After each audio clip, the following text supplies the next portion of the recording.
नमस्कार दोस्तों। OCN network में आपका स्वागत है। मैं हूं ओमकार चौधरी। ये जो आतंकवादी ने पहलगाम में पति को मार दिया और पत्नी को जिंदा छोड़ दिया, और पत्नी ने जब उससे कहा कि मुझे भी मार दो, अगर तुमने मेरे पति को मार ही दिया है तो मुझे भी मार दो, और उसने जो बात कही थी कि नहीं, तुम्हें हम इसलिए जिंदा छोड़ रहे हैं ताकि तुम मोदी को जाकर बोलो, यानी जो हमने कृत्य किया है यहाँ पर, जो नरसंहार किया है, इसके बारे में तुम मोदी को जाकर के बताओ।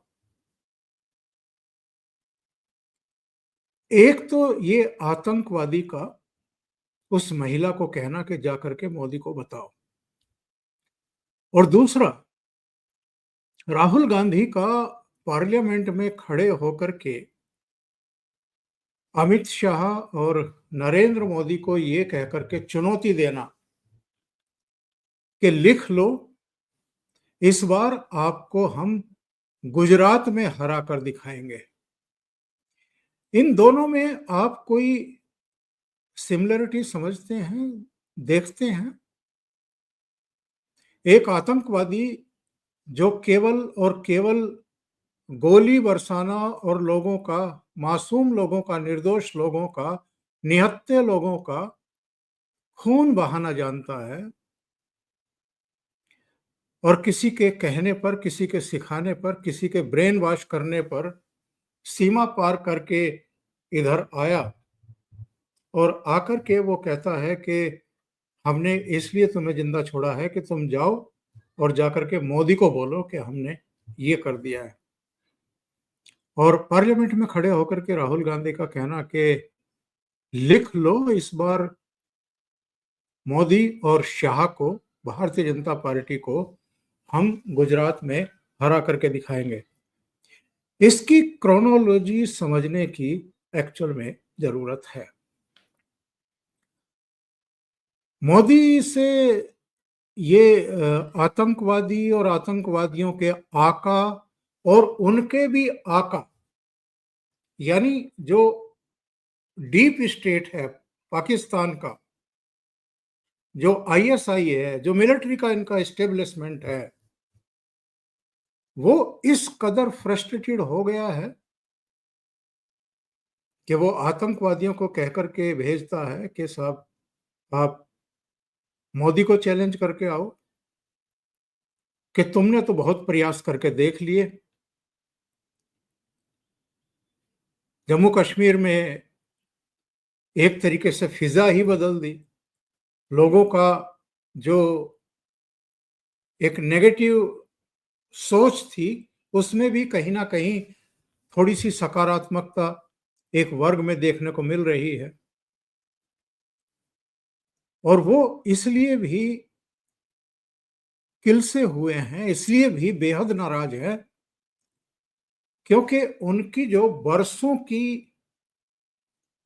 कारस्तानियां थी, जो मेहनत थी, जो प्रयास थे कि कश्मीर को हिंदू विहीन कर दो, कश्मीरी पंडित विहीन कर दो, और जो इनका बरसों से, दशकों से पाकिस्तान में चल रहा है, हिंदुओं के धर्म स्थलों को निशाना बनाओ, उनमें आग लगा दो, उनको तोड़ फोड़ दो, जो बचे खुचे हिंदू परिवार हैं उनकी जवान लड़कियों को उठा लो, उनका धर्मांतरण कराओ, उनके निकाह करा दो, जो बचे हैं उनको इतना डरा दो कि या तो कन्वर्ट हो जाएं, या भाग जाएं, या मारे जाएं। और यही काम बांग्लादेश में हो रहा है। यानी उनकी लाइन एकदम क्लियर है। ना वो पाकिस्तान में चाहते हैं कि गैर मुस्लिम रहें, हिंदुओं को भी, जैन को भी, सिखों को भी, जितने भी ईसाइयों को भी, उन पर ईश निंदा का आरोप लगा करके उनको फांसी के फंदे पर लटकाते हैं वो लोग। और झूठे आरोप लगा करके लटकाते हैं। और यही सारा कर्मकांड जो है बांग्लादेश में, और जो पाकिस्तान और बांग्लादेश में हो रहा है, वही अब पश्चिम बंगाल में होता हुआ दिखाई दे रहा है, वही हमें संभल में होता हुआ दिखाई देता है, वही मध्य प्रदेश के महू में और महाराष्ट्र के नागपुर में, उत्तर प्रदेश के अलग अलग इलाकों में होता था 2017 से पहले। और देश के दूसरे हिस्सों में भी, झारखंड में ले लो, जितने राज्य जहां जहां इनकी ठीक ठाक आबादी है, वहां आपको यही माइंडसेट, यही दिशा और यही लाइन स्पष्ट देखने को मिलेगी। तो इनके फ्रस्ट्रेशन की वजह ये है, जाकर मोदी को बोलो, इसके पीछे की जो फ्रस्ट्रेशन और मानसिकता है, बौखलाहट है, वो ये है कि भाई आप कौन हैं जिन्होंने हमारा दशकों का जो एक अभियान था, जो मुहिम थी, और हम जो कश्मीर को अशांत करके भारत से तोड़ लेना चाहते थे, भारत से बाहर कर लेना चाहते थे, तो आपने आकर के हमारे इस एजेंडे की ऐसी की तैसी कर दी। और आपने वहां विकास की गंगा कैसे बहाई, आपने युवाओं के हाथों से पत्थर कैसे छीने, कौन होते हैं।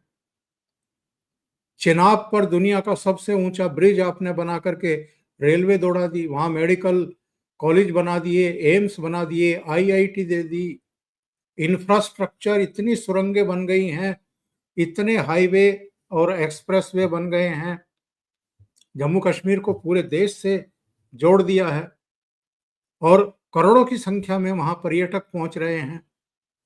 जो लोग चंद पैसों के लिए वहां हैंड ग्रेनेड फेंक देते थे, किसी का खून कर देते थे, गोली मार देते थे, टारगेटेड हिंसा करते थे, नौजवान जो स्कूल कॉलेज में पढ़ने वाले, उनके हाथों में पत्थर थमा दिए जाते थे 500-500 रुपए दे करके, तो वहां की फिजा बदल दी मोदी ने। तो एक चैलेंज, एक चुनौती कि देखो हमने इतने हिंदुओं को मार डाला है, और अब जाकर के मोदी को बता दो। और जब इस तरह के चैलेंज दिए जाते हैं, तो अतीत में भी हमने और आपने देखा ही है कि प्रधानमंत्री नरेंद्र मोदी इन चुनौतियों को किस तरीके से स्वीकार भी करते हैं, संकल्प भी लेते हैं, और फिर सिद्धि तक उसको लेकर के जाते हैं। केवल ये हताश, निराश, कुंठित, लाचार, जिनकी कमर तोड़ करके रख दी प्रधानमंत्री नरेंद्र मोदी और गृह मंत्री अमित शाह ने एलजी के जरिए, और वहां जो हमारी फौजें तैनात हैं, हमारे अर्धसैनिक बल तैनात है, जम्मू कश्मीर पुलिस है, उनके जरिए इनकी कमर तोड़ दी है। इतने आतंकवादी और इनके सरगना मारे गए हैं, अलगाववादियों को जेलों में ठूंस दिया गया है, और जो पाकिस्तान परस्ती करते थे उनके भी सुर बदले हैं। 4 स्तर के चुनाव 60% से अधिक के टर्नआउट के साथ कराना जम्मू कश्मीर में, यह कोई छोटी मोटी बात नहीं थी।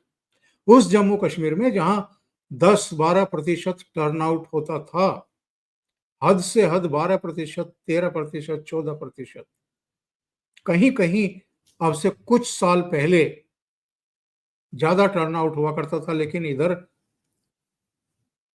बहुत बुरा हाल था। वहां पर विकास भी हो रहे हैं, रोजगार भी जनरेट हो रहे हैं, पर्यटक भी वहां पहुंच रहे थे, सारे काम हो रहे थे, तो बौखलाहट क्यों नहीं होगी। और ये इतनी लाशें बिछा करके मोदी के लिए संदेश क्यों नहीं छोड़ेंगे कि बोल देना मोदी से। ठीक इसी तरीके से दुनिया के कई देश हैं, इंक्लूडिंग चीन, जिसका बाजार छिनता हुआ दिखाई दे रहा है बिकॉज ऑफ नरेंद्र मोदी। मोदी जी ने स्टार्टअप भी शुरू कराए, यहां make in India, made in India, और अब तो रक्षा के क्षेत्र में भी हम करीब करीब 200 ऐसे हथियार हैं जो हम दुनिया के कई देशों को सप्लाई करना शुरू कर चुके हैं।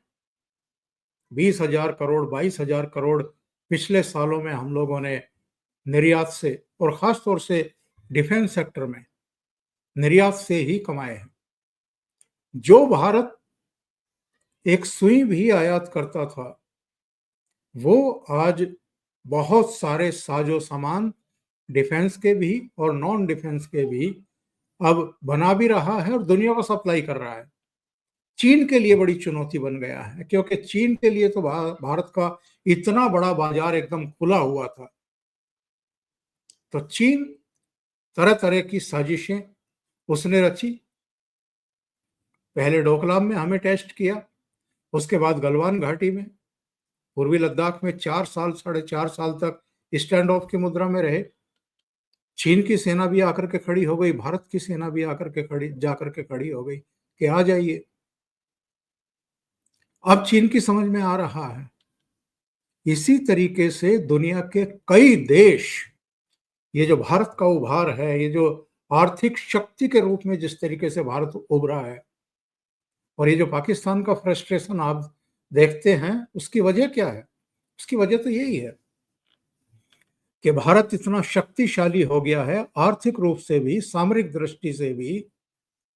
वैदेशिक जो नीति हमारी रही है, उसकी प्रशंसा तो खुद पाकिस्तान के पूर्व प्रधानमंत्री इमरान खान भी करते रहे कि ठीक है, भारत की और अमेरिका की दोस्ती है, लेकिन जब रूस और यूक्रेन का युद्ध शुरू हुआ, तो अमेरिका के लाख दबाव के बावजूद भारत ने रूस से ना तो S-400 प्रणाली खरीदने में कोई कोताही की और ना ही कच्चा ईंधन ना खरीदने की अमेरिका की जो गीदड़ भभकी थी, उसमें वो आया। उसने तटस्थ अपनी विदेश नीति रखी। तो ये जो सारी चीजें हैं, और मोदी का एक ग्लोबल लीडर के तौर पर, एक मजबूत लीडर के तौर पर उभरना, और पाकिस्तान का दुनिया भर में अलग थलग हो जाना। उसके हाथ में भीख का कटोरा आ गया और उसमें कोई भीख डालने को तैयार नहीं है। उसकी अर्थव्यवस्था चौपट हो गई है, रोजगार के साधन नहीं बचे हैं। 10 किलो के एक आटे के बोरे के लिए वहां पर धींगा मुश्ती होती है, छीना झपटी मारपीट होती है। ये कंडीशन आज पाकिस्तान की हो गई है।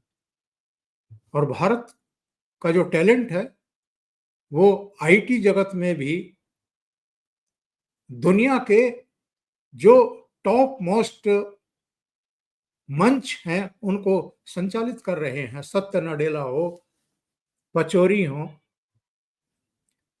जितने भी आप देख लीजिए बड़े पदों पर वहां पर बैठे हो। और अब तो ट्रंप प्रशासन में या तो भारतीय मूल के या तुलसी गैबार्ड जैसे लोग, जो बाद में हिंदू बने, उनका परिवार बाद में हिंदू बना, ऐसे लोग वहां पर हैं।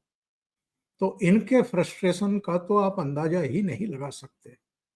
और जो मैं कह रहा था, हमारे यहाँ का विपक्ष, क्योंकि मोदी के भारत के राजनीतिक फलक पर उभरने के बाद से ये लोग किनारे होते चले गए, अप्रासंगिक होते हुए चले गए। लोगों ने इनको ऐसे निकाला है फेंक करके, जैसे दूध से मक्खी को निकाल करके फेंक देते हैं। तो इनके फ्रस्ट्रेशन का आप अंदाजा नहीं लगा सकते। मैं अपने प्रोग्राम में पहले भी कह चुका हूं, ये जो गांधी नेहरू परिवार है, इसने लिटरली राज किया है। कौन राष्ट्रपति होगा, कौन उपराष्ट्रपति होगा, अलग अलग राज्यों में राज्यपाल, उपराज्यपाल कौन लगेंगे, किस राज्य में मुख्यमंत्री किसे बनाएंगे, यहां तक के राज्यों के मंत्री कौन कौन होंगे, संविधान में संशोधन होना है, किसी बड़े प्रोजेक्ट को मंजूरी दी जानी है, सब कुछ तो 10 जनपद से चलता था। क्योंकि पहले पीवी नरसिम्हा राव, बाद में मनमोहन सिंह, वो सब इन्हीं के इशारों पर काम कर रहे थे। 17 साल नेहरू, 16 साल के आसपास, इंदिरा गांधी 15 साल के आसपास, राजीव गांधी 5 साढ़े 5 साल। तो इन लोगों को लगा कि अरे, एक चाय वाला आकर के जो है वो कैसे देश का नेतृत्व कर सकता है। डे वन से आप इनके बयान उठा करके देख लीजिए किस कदर ये लोग फ्रस्ट्रेट हैं। शुरू में कहा गया था ये तो कूप मंडूक है, ये तो गुजरात के मुख्यमंत्री रहे हैं, इनको विदेश नीति के बारे में पता क्या है, इन्होंने देश कैसे चलाएंगे। देश भी चलाया है, बहुत सफलतापूर्वक चलाया है। जब ये छोड़ करके गए थे 2014 में, तो 11th लार्जेस्ट इकोनॉमी थी भारत की, जो अब 5th लार्जेस्ट इकोनॉमी हो गई है और 3rd लार्जेस्ट इकोनॉमी 2027-28 तक होने वाली है। तो सबके पेट में मरोड़ उठ रही है कि इतनी सफलता इनको कैसे मिल गई, इतने सफल प्रधानमंत्री कैसे सिद्ध हो गए। और विदेश नीति का तो आप देख ही रहे हैं, 22-23 देश अब तक नरेंद्र मोदी को अपना सर्वोच्च सम्मान दे चुके हैं। और ये विरले प्रधानमंत्रियों में हैं जो रूस के राष्ट्रपति के साथ भी उतनी गर्मजोशी से मिलते हैं और अमेरिका के राष्ट्रपति से भी उसी पुरखुलूस अंदाज में मिलते हैं। तो यहां ये लोग राज्य दर राज्य चुनाव हारते जा रहे हैं। लोकसभा के 3 चुनाव हार चुके हैं और टूल किट तो इतनी आती रही है बीच बीच में। और हिंडनबर्ग से लेकर के बीबीसी की डॉक्यूमेंट्री, वो कौन सा पेगासस और तमाम चीजें, मणिपुर, इन्होंने पार्लियामेंट को एक तरीके से डिस्ट्रॉय करके रख दिया, कई सेशन को डिस्ट्रॉय करके रख दिया। लेकिन नरेंद्र मोदी की लोकप्रियता में रत्ती भर कमी नहीं आई, कोई आरोप उन पर ये चस्पा नहीं कर पाए। और ये जो फ्रस्ट्रेशन है कि लिख लो इस बार हम गुजरात में भी आपको हराएंगे, ये जो इनकी दबी हुई इच्छाएं हैं, जो कुंठाएं हैं, ये ठीक वैसी ही हैं जैसी कश्मीर में आबो हवा बदलने के बाद सीमा पार बैठे आतंकवादियों के सरगनाओं की, आईएसआई में बैठे हुए भारत विरोधी तमाम चेहरों तत्वों की, पाकिस्तान सरकार की और इन आतंकवादियों की हताशा और निराशा और कुंठा है। ये क्रोनोलॉजी समझने की जरूरत है। चूंकि 26 भारतीय हिंदू और एक नेपाल का हिंदू मारा गया है, 26 नहीं 25 हिंदू और एक ईसाई और एक नेपाल का हिंदू मारा गया, और कुल मिलाकर के 28 लोग मारे गए हैं। तो इस समय जो देश में आक्रोश है और प्रधानमंत्री नरेंद्र मोदी के जो तेवर हैं पाकिस्तान के प्रति, आतंकवादियों के प्रति, उसके चलते ये बैकफुट पर आए हैं कुछ समय के लिए। लेकिन ये परमानेंट गलतफहमी मत पालिएगा कि ये परमानेंट अब भारत सरकार को सपोर्ट करेंगे। इस मुद्दे पर भी अभी कुछ लोगों ने तिनके तोड़ने शुरू कर दिए हैं। तेजस्वी का मैं बयान देख रहा था, संजय सिंह का बयान देख रहा था, अखिलेश यादव के बयान कुछ कुछ बदल रहे हैं। युद्ध किसी चीज का इलाज नहीं, सिद्धारमैया का बयान आ गया, प्रमोद तिवारी का बयान आ गया। तो अभी इनकी टॉप लीडरशिप नहीं बोल रही है, लेकिन आप तय मान लीजिए, जरा कुछ दिन गुजरने दीजिए, उसके बाद सिक्योरिटी लैब्स और तमाम दूसरी चीजों को लेकर के यही लोग फिर से शुरू हो जाएंगे। तो इनका जो फ्रस्ट्रेशन का लेवल है वो क्यों है और किस स्तर पर पहुंच गया है, ये अब पूरे देश के सामने है। अभी के लिए इतना ही। बहुत बहुत धन्यवाद। अगर आपको ये चैनल और इसके कंटेंट पसंद आ रहे हैं तो लाइक करें, कमेंट करें, वीडियो को शेयर भी करें।